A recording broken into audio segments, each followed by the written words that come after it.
fazer um conto? O que é preciso para criar essa narrativa curta, em geral, muito mais breve, né? Que às vezes uma crônica, certamente que uma novela e um romance. A gente lembra de Machado de Assis aqui porque ele é que dizia que o conto é um tiro a queima-roupa, ou seja, é uma narrativa breve que precisa ser contundente e que não pode, como romance, trazer tantos elementos ao mesmo tempo. Bom, acho que a grande preocupação na hora de escrever um conto é pensar primeiro uma imagem. Eu preciso escolher o meu cenário, o meu ambiente, o meu personagem, de maneira a que essa imagem que vem primeiro à narrativa possa traduzir a intenção da materialidade do meu texto, daquilo que eu estou produzindo. Então, a primeira maneira de construir um bom conto é pensar um título que traga essa matéria-prima, essa essência da natureza daquilo que eu quero dizer. Por exemplo, vou citar para vocês um microconto, que é uma forma até muito usada nessa pós-modernidade, dada a nossa brevidade, né? Se o conto já era um tiro a queima-roupa, imagine aqui agora um microconto, onde eu posso chegar na essência das coisas. Então eu vou citar para vocês um microconto que se chama Estado de Sítio. Como foi que eu construí esse conto, que é mais para microconto, chamado Estado de Sítio? Pensando uma personagem que historicamente já carrega em si mesma uma imagem que nós temos da nossa história. Então, para mim, essa personagem se chama Isabel. Ou seja, estado de sítio, a gente sabe que é alguma coisa que a gente estuda na faculdade de Direito, que a gente estuda em virtude da teoria geral do direito, da teoria do Estado. É alguma coisa que acontece com uma cidade, por exemplo, no caso de uma calamidade, e que essa cidade se isola do resto do mundo em virtude da necessidade de agir, de atuar diante do perigo.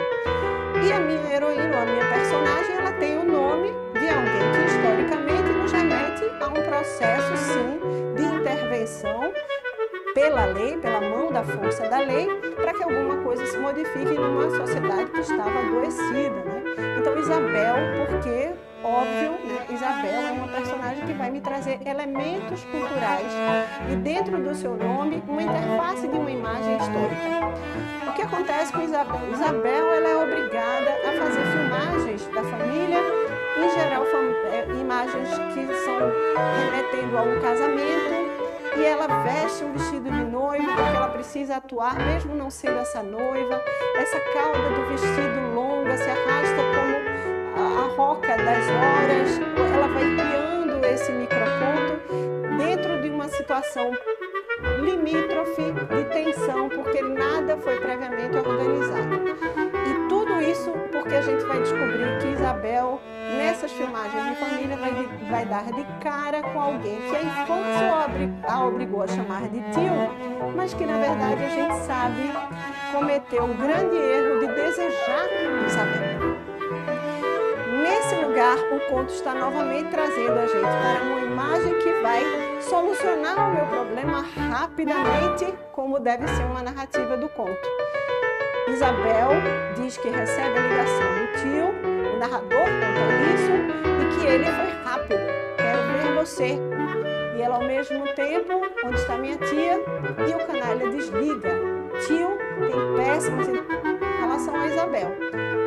A narrativa termina quando outro tio, o pai não acredita em Isabel, minimiza a situação, e um outro tio não, realmente intimida e diz que vai denunciar aquele assediador.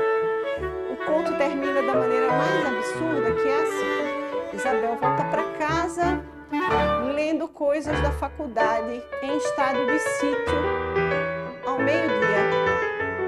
Uma outra imagem que é um lugar onde o relógio marca metade de duas coisas, né?